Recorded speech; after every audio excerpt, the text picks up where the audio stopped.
ஸ்தோத்திரிக்கிறோம் கர்த்தாவே, ஸ்தோத்திரம் ராஜா. இந்த காலை வேளையில நம் தேவனாகிய கர்த்தரை கண்ணோக்கி பார்ப்போம்.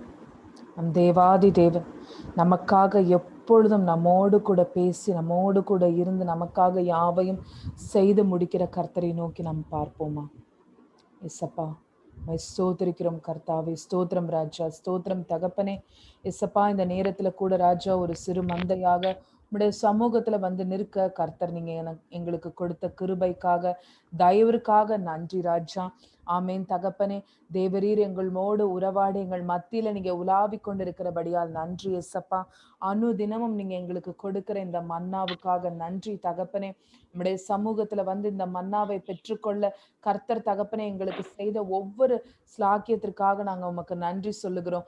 அநேக தடைகளை தகப்பனே நீக்கி போட்டிருக்கிறீங்க, அதற்காக நன்றி. உம்முடைய சத்தியத்திற்கு எதுவும் தடையில்லாதபடிக்கு கர்த்தர் தாமே எங்களுக்கு முன்பாக சொல்லும்படியாக இந்த நேரத்தில் நாங்க வேண்டிக் கொள்ளுகிறோம் ராஜா. ஏசப்பா, நீங்க பேசுங்க. மனிதனுடைய வார்த்தையோ மனிதனுடைய நினைவுகளையோ அல்ல தகப்பனே. ஏசப்பா, உம்முடைய வார்த்தைகளை கேட்க வந்திருக்கிறோம். ஆவியானவர் நீங்க அசைவில்லாமல் இடம் இடம் கொண்டாதபடிக்கு அசைவாடுங்க ராஜா. நீங்க பேசுங்க, நாங்க கேட்கிறோம். இயேசுவின் மூலம் ஜெபம் கேளும் எங்கள் நல்ல பிதாவே, ஆமீன். இன்னைக்கு காலை வேளையில தேவன் நம்ம கூட சில காரியத்தை பேச போறாரு. இன்னைக்கு தலைப்பு என்னன்னா, ஜெயம் கொள்ளுகிறவர்களாக நம்ம இருக்கணும். Be a winner. நம்ம ஜெயம் கொள்ளணும், நம்ம மேற்கொள்ளணும். இததான் தேவன் இன்னைக்கு நம்ம கிட்ட எதிர்பார்த்து கொண்டிருக்கிறார். ஸோ அந்த காரியங்களுக்கு நேராக நம்ம கடந்து சொல்லுவோம். Be a winner. எப்படி நம்ம வின் பண்ணுவது? ஸோ இது உலக பிரகாரமா பார்க்கும் பொழுது அநேக போதனைகள் நமக்கு உண்டு. நம்ம வின்னரா இருக்கணும்னா என்ன பண்ணும், ஒரு டிசிப்ளின்டு லைஃப் இருக்கணும், அப்படி இப்படின்னு நிறைய சொல்லுவாங்க. முதலாவது நம்ம ஒரு ஒரு வின்னர் அப்படின்னா ஆவிக்குரிய மனிதன்ல இருந்து நம்ம வின் பண்ணாதான், உள்ளான மனிதனை நம்ம ஜெயம் கொண்டாதான் வெளியரங்கமான எல்லாவற்றையுமே நம்ம ஜெயம் கொள்ள முடியும். ஸோ இன்னைக்கு ஒரு 3 காரியத்தை தேவன் நமக்கு இன்னைக்கு நம்மோடு கூட பேச போகிறார். So overcoming flesh and worldly desire. மாம்சமும் உலக பிரகாரமான இந்த ஆசை இச்சைகளையும் நம்ம ஓவர் கம் பண்ணணும். ரோமர் 12:2 நம்ம வாசிக்கலாம். நீங்கள் இந்த பிரபஞ்சத்திற்கு ஒத்த வேஷம் தெரியாமல் தேவனுடைய நன்மையும் பிரியமும் பரிபூர்ணமான சித்தம் இன்னதென்று பகுத்தறியத்தக்கதாக உங்கள் மனம் புதிதாகிறதுனாலே மறுரூபமாகுங்கள். ஸோ நம்ம ஒரு வின்னரா இருக்கணும். நம்மளுடைய வாழ்க்கை ஒரு வெற்றியுள்ள வாழ்க்கையாக இருக்கணும். இது வந்து என்ன சொல்றது, உலக பிரகாரமான வெற்றியை பத்தி நம்ம பேச போறதே இல்லை. ஏன்னா நம்ம எல்லாமே பரலோகத்துக்குரியவர்கள். நம்ம எல்லாருமே ஏசப்பாவோட பிள்ளைங்க. ஸோ அவர் எப்படி ஒவ்வொன்றாக வெற்றி பெற்றாரோ அந்த வெற்றியை நம்மளும் வாழ்க்கையில ருசிக்க வேண்டும். ஸோ அதுல முதல் வெற்றி பெற வேண்டியது நம்மளுடைய மாம்ச எண்ணங்களையும் உலக ஆசை இச்சைகளையும் தான் நம்ம மேற்கொள்ளணும். ஸோ இப்போ இந்த காரியம் நம்ம வெற்றி பெறணும் அப்படின்னா நம்மளுடைய மனம் புதிதாக வேண்டும். மனம் புதிதாகிறதுனாலே மறுரூபம் ஆகுங்கள் அப்படிங்கிற வசனம் நம்மளுக்கு ரொம்ப முக்கியமான ஒன்று. நம்ம ஏசப்பாவோட 2ஆம் வருகையில அவரோட நம்ம செல்லணும்னா நம்ம மறுரூபப்படணும் இல்லையா? மறுரூபமாகும். ஒரு நிமிஷத்துல நம்ம ஒரு செகண்ட்ல மறுரூபமாகும் அப்படிலாம் நம்ம பார்க்கிறோம். ஸோ அந்த மறுரூபம் ஆக வேண்டிய அனுபவத்துக்குள்ளாக நம்ம முதலாவதாக கடந்து செல்ல வேண்டும். அப்படி ஒரு அனுபவத்துக்குள்ளாக நம்ம கடந்து செல்லும் போதுதான் நம்மனால இந்த ஒவ்வொரு விஷயமா நம்ம வின் பண்ண முடியும். 2ஆம் வருகைக்கு நம்ம ஆயத்தமாக்கப்படுவது ஒரு முக்கியமான விஷயம். அதுக்கு முன்பதாக மரணமோ எது வேணாலும் சம்பவிச்சாலும் நம்ம அதற்கு ஆயத்தமாக இருக்கணுங்கிற எண்ணம் நமக்குள்ளாக எப்போதுமே வேண்டும். ஸோ உலகமும் இந்த பிரபஞ்சம் எல்லாவற்றையும் நம்ம ஓவர் கம் பண்ணணும்னா முதலில் நம்மளுடைய மனம் புதிதாக வேண்டும். இன்னைக்கு தேவன் நம்மளைய அதை சோதிச்சு பார்க்க சொல்றாரு. உங்களுடைய மனம் எப்படி இருக்கிறது? உங்களுடைய இருதயம் எப்படி இருக்கு? நீங்க வாயினால அறிக்கை செய்கிறீங்க, நான் தேவனை ஏற்றுக்கொண்டேன், தேவனுடைய பிள்ளையாக நான் இருக்க போறேன் அப்படின்னு சொல்லி நம்ம அறிக்கை செய்கிறோம். ஆனா உள்ளாக உங்களுடைய உள்ளான மனிதன், உங்களுடைய மனம் எப்படி இருக்கிறது? அது புதிதாக இருக்கிறதா? அது புதிதாக்கப்பட்டிருக்கிறதா? அந்த மனம் புதிதாக்கப்படவில்லை என்றால் நம்ம வஞ்சிக்கப்பட்டு போய்விடுவோம். அந்த இருதயத்துல நம்ம சரியான வகையில தேவனுக்குள்ளாக மனம் திரும்பவில்லை என்றால், ஒருவன் பாவத்தை அறிக்கை செய்து அதை விட்டுவிட வேண்டும். இல்லாட்டினா பாவம் இல்லை என்போமானால் நம்மை நாமே வஞ்சிக்கிறவர்களா இருப்போம். அப்ப பாவமே இல்லை, என் மனசுல பிரச்சனையே இல்லை, நான் கரெக்டா தான் இருக்கேன் அப்படின்னு நீங்க நினைச்சீங்கன்னா நீங்க உங்களை நீங்களே வஞ்சிக்கிறவரா இருப்பீங்க. உங்களுடைய மனம் புதிதா இருக்கா? இன்னைக்கு ஃபர்ஸ்ட் நம்ம அதுதான் செக் பண்ணணும். நம்ம வாழ்க்கையில நம்ம வின்னரா இருக்கணும், நம்ம ஒரு ஜெயம் கொண்ட பர்சனா இருக்கணும்னா நம்ம முதல்ல செக் பண்ண வேண்டியது நம்மளுடைய இருதயம். இந்த இருதயம் சரியாக இருந்தது அப்படின்னா நம்ம இந்த உலகத்தை நம்ம என்ன பண்ண முடியும்? ஓவர் கம் பண்ண முடியும். நம்மளுடைய ஆசை இச்சைகளை நம்மளால ஓவர் கம் பண்ண முடியும். ஃபர்ஸ்ட் ஸ்டெப்பை நம்ம ஜெயிக்க முடியும். முதலாவது ஒரு ஸ்டெப்பை நம்மளால ஓகே நான் இதுல சக்சஸ் நம்மளால டிக் பண்ணிக்க முடியும். ஸோ ரோமர் 12:2 இது எல்லாம் இந்த வசனத்தை கேட்க கேட்க அதை உங்களுக்குள்ளாக உட்கொள்ளுங்கள். நீங்கள் இந்த பிரபஞ்சத்திற்கு ஒத்த வேஷம் தெரியாமல் தேவனுடைய நன்மையும் பிரியமும் பரிபூர்ணமான சித்தம் இன்னதென்று பகுத்தறியத்தக்கதாக உங்கள் மனம் புதிதாகிறதுனாலே மறுரூபமாகுங்கள். அநேக சமயத்துல நமக்கு குழப்பங்கள் வரும். இது தேவனுடைய சித்தமா? எப்படிப்பட்ட சித்தமா இருக்கணுமா? தேவனுடைய நன்மையும் பிரியமும் பரிபூரணமான சித்தம். ஒரு விஷயத்தை அடம்பிடிச்சு கேட்டு சரி போன் கொடுக்கறது கிடையாது. அது நன்மையான காரியமா இருக்கணும், அது அவருக்கு பிரியமுள்ளதா இருக்கணும், அது பரிபூரணமானதா இருக்கணும். ஏன்னா அவர் அப்படிப்பட்டவர். ஏசப்பா அப்படிதான் ஒவ்வொரு விஷயத்திலையும் பிதாவின் சித்தத்தை உணர்ந்து செயல்பட்டார்.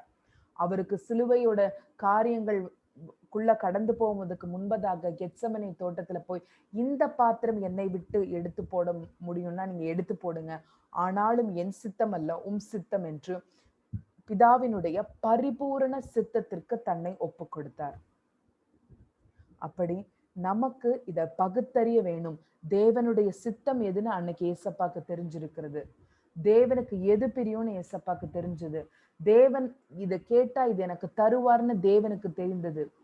ஒரு இடத்துல அவர் கேட்கல, ஒரு இடத்துல கேட்கிறார். சாத்தான் வந்து சோதிக்க சொல்லும் போது அவர் கேட்கல. இல்ல உன் தேவனாகிய கர்த்தரை நீ பரீட்சை பார்க்காதேன்னு சொல்லியிருக்காருன்னு.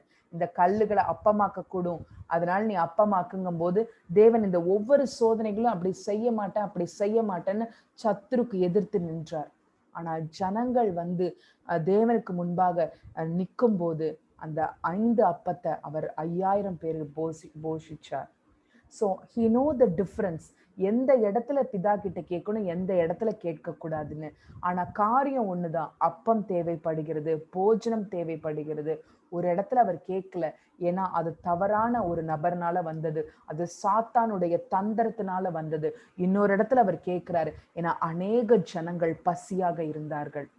இன்னைக்கு நம்மளுக்கு இந்த வித்தியாசங்கள் அநேக சமயத்துல தெரியறதில்லை. ஏன்? நம்ம மனம் புதிதாகவில்லை. அங்கே தேவன் ஏசப்பா ஞானஸ்தானம் எடுத்த பின்பு ஆவியானவர் புறாவை போல அவர் மேல வந்து இறங்கினாராம். அந்த அனுபவம் நமக்குள்ள இல்லை. அவர் தன்னுடைய மனம் திரும்புதலுக்கேற்ற அந்த ஞானஸ்தத்திற்குள்ளாக போய் தான் அவர் என்ன பண்றாரு? ஊழியம் பண்றாரு.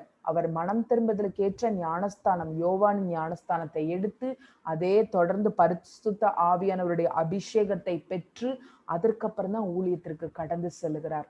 இன்னைக்கு அதுக்கப்புறம் அவர் செய்ததெல்லாம் அவருக்கு ஜெயம். அவர் சென்ற இடத்துல எந்த கதவுமே அவருக்கு பூட்டப்படல.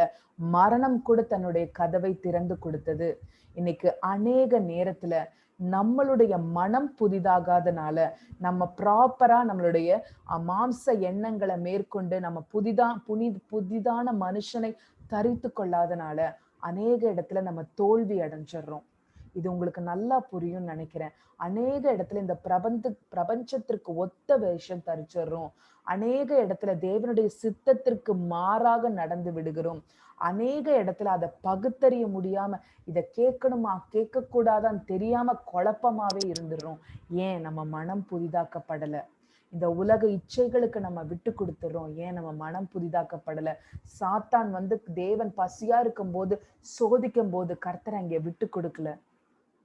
அவர் அங்கே பகுத்தறிந்தார்.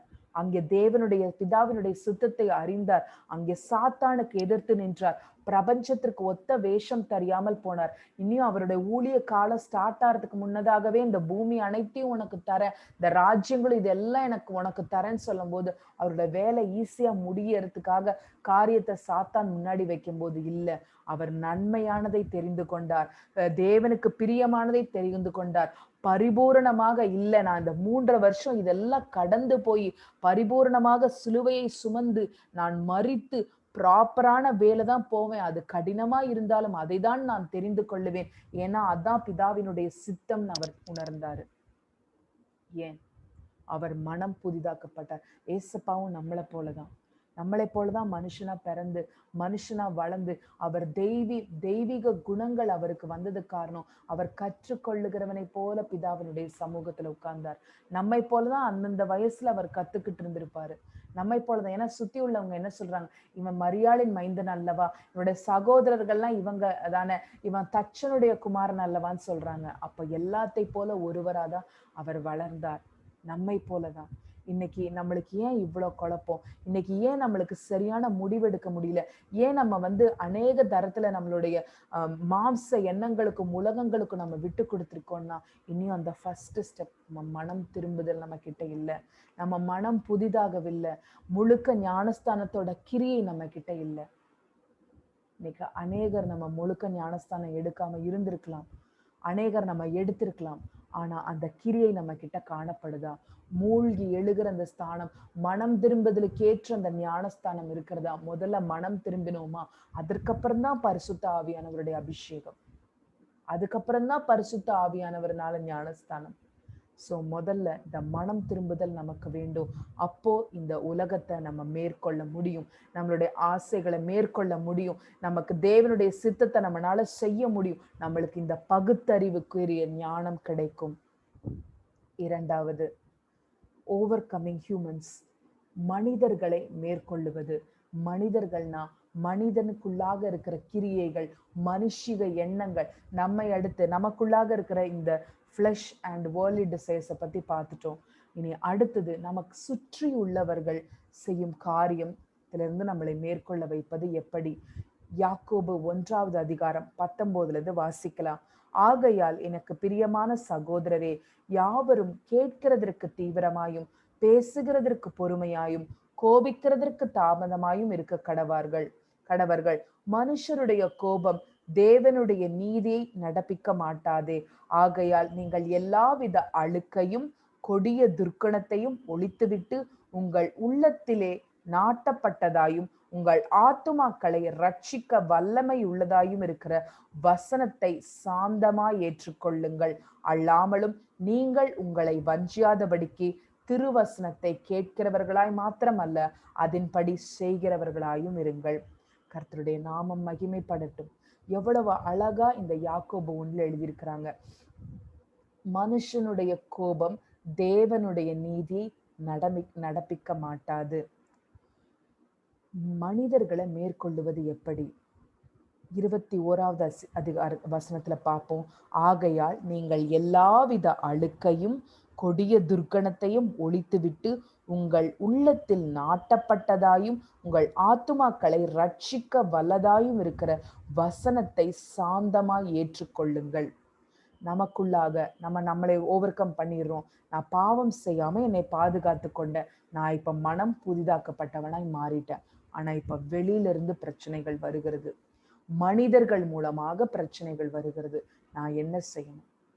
என் மனசு புரிதாயிடுச்சு, நான் பாவத்தை அறிக்கை பண்ணிட்டேன், தேவனுடைய சித்தத்திற்காக நோக்கி நிற்கிற பிதாவினுடைய சித்தம் தான் என் வாழ்க்கையில் நடக்கும்னு நினைக்கிறேன். எனக்குள்ளாக இப்ப பிரச்சனை இல்லை, ஆனா வெளியில இருந்து பிரச்சனை வருது, அதுவும் மனிதர்கள்னால பிரச்சனை வருகிறது. நம்ம என்ன பண்ணணும்? முதலாவது நமக்கு பொறுமை வேண்டும். கேட்கிறதற்கு தீவிரமாயும் பேசுகிறதற்கு பொறுமையாகவும் கோபிக்கிறதற்கு தாமதமாயும்.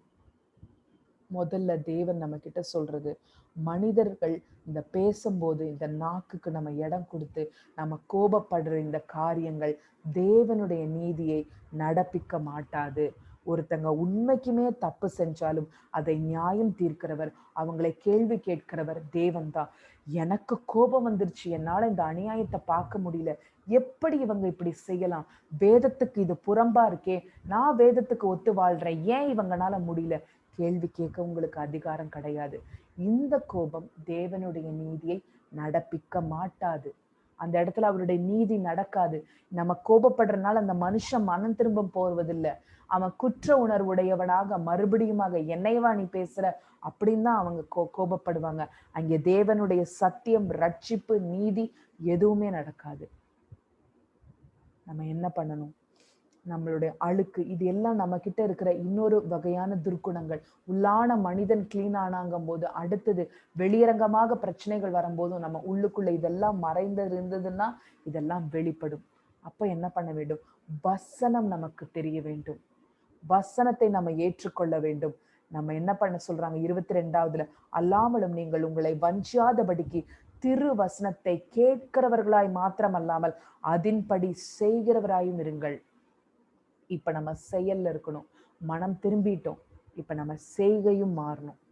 வெளியில இருந்து ஒரு பிரச்சனை வரும் பொழுது இந்த திருவசனத்தை கேட்டு ஒரு கன்னத்துல அடி வாங்கினா இன்னொரு கன்னத்தை காமி, உன் சகோதரனை 7-70 தடம் மன்னி, இந்த திருவசனத்தை கேட்கிறவர்களாய் மாத்திரமல்லாமல் அதன்படி நடக்கிறவர்களாயும் இருக்க வேண்டும். இல்லைன்னா நம்மளே வஞ்சித்திருக்கிறோம்ங்கிறது அர்த்தமா? பொறுமை அவசியம். நம்மளுடைய கோபம் தேவனுடைய நீதியை நடப்பிக்க மாட்டாது. நம்ம அவர்களுக்காக தேவனிடத்துல ஜெபம் பண்ணும் பொழுது கர்த்தர் தன்னுடைய வேலையை அங்கே செய்வார். கர்த்தர் அதை பார்த்து கொள்வார். கர்த்தர் அந்த ஆத்துமாக்களை தொடுவார். நம்ம வசனத்தை சாந்தமா ஏற்றுக்கொள்ள வேண்டும். அதை வாசிக்கிறவர்களாக மாத்திரமல்லாமல் நடக்கிறவர்களாக இருக்க வேண்டும். சகோதர அன்பு, அநேக வசனங்கள் உண்டு, அநேக வசனங்கள் உண்டு. இந்த வசனங்களை வாசிக்கிறவர்களாக மட்டுமல்லாமல் அதை ஏற்றுக்கொண்டு அதன்படி செய்கிறவர்களாக இருக்க வேண்டும். இல்லாட்டினா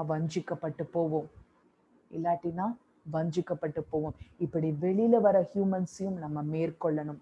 முதலாவது நம்ம மனத்தை, நம்மளுடைய வேர்ல்ட்லி ஃபீலிங்ஸ் நம்ம மேற்கொள்ளணும். இரண்டாவது வெளியிலிருந்து வர மனுஷனால பிரச்சனைகளையும் நம்ம மேற்கொள்ளணும். ஏன்னா நம்மளுக்கு நல்லா தெரியும், நம்மளுடைய எந்த போராட்டமும் மாம்சத்தோடும் இரத்தத்தோடும் அல்ல, வான மண்டலத்தில் உள்ள பொல்லாத ஆவிகளோடு. அதனால நம்ம தேவன் கிட்டதான் இதுக்காக ஜெபம் பண்ணணும். நம்ம பொறுமையா இருக்கணும். அவங்க பேசுறத கேட்கணும். நம்ம பொறுமையை தரித்து கொள்ள வேண்டும். நம்முடைய கோபம் வெளிப்படக்கூடாது. ஏன்னா அது தேவனுடைய நீதியை பிறப்பிக்க மாட்டாது. நம்ம கோபம் பட்டா எந்த யூஸுமே கிடையாது. இன்னைக்கு தேவன் நம்மோடு கூட இடைப்பட்டு கொண்டிருக்கிறார். இந்த இரண்டாவது காரியத்துல தேவன் நம்மோடு கூட இடைப்பட்டு கொண்டிருக்கிறார். அடுத்தது ஓவர்கமிங் ட்ரிபுலேஷன்ஸ், சோதனைகள், உபத்திரவம். சம்பந்தம் இல்லாத உபத்திரவங்கள் வருகிறது. சூழ்நிலைகள்னால உபத்திரவங்கள், மனிதர்கள்னால உபத்திரவங்கள், இல்ல சீசன்ஸ், ஒவ்வொரு சீசன்ஸ் தேவன் இந்த உலகத்துல அனுமதிக்கிறார், அதனால உபத்திரவங்கள். இப்படி பலவிதமான உபத்திரவங்கள். இந்த உபத்திரவங்களை நம்ம மனுஷிகமா மேற்கொண்டுட்டோம், நம்மளோட மூளையில நம்மளோட செயல்கள் மூலமா மேற்கொண்டுட்டோம்னா நம்ம உலகத்துக்குரியவர்கள். ஆனா தேவன் என்ன சொல்றாரு? ரோமர் 12:12 நம்பிக்கையிலே சந்தோஷமாயிருங்கள், உபத்திரவத்தில் பொறுமையாயிருங்கள், ஜபத்திலே உறுதியாய் தரித்திருங்கள். உலகத்தில் உபத்திரவம் உண்டு, ஆனாலும் திடன் கொள்ளுங்கள், தேவன் உலகத்தை ஜெயித்தார். உபத்திரவத்தையும் நம்ம மேற்கொள்ளணும். உபத்திரவ காலம் ஒரு 10 நாள் நம்ம வாசிச்சோம் இல்லையா? நம்ம இந்த 7 சபைகளை தியானிக்கும் போது பார்த்தோம். அதுல சபையில சொல்லியிருப்பாங்க, 10 நாள் உன்னை உபத்திரவப்படுத்துவாங்க, ஆனா முடிவு பரியந்தம் நீ உண்மையா இருக்கணும். இந்த உபத்திரவம் கொஞ்ச காலம்தான். இந்த உபத்திரவத்துல நீங்க வென்று விட்டீர்கள் என்றால் இது எப்படி வெல்றது? ஜபத்துல.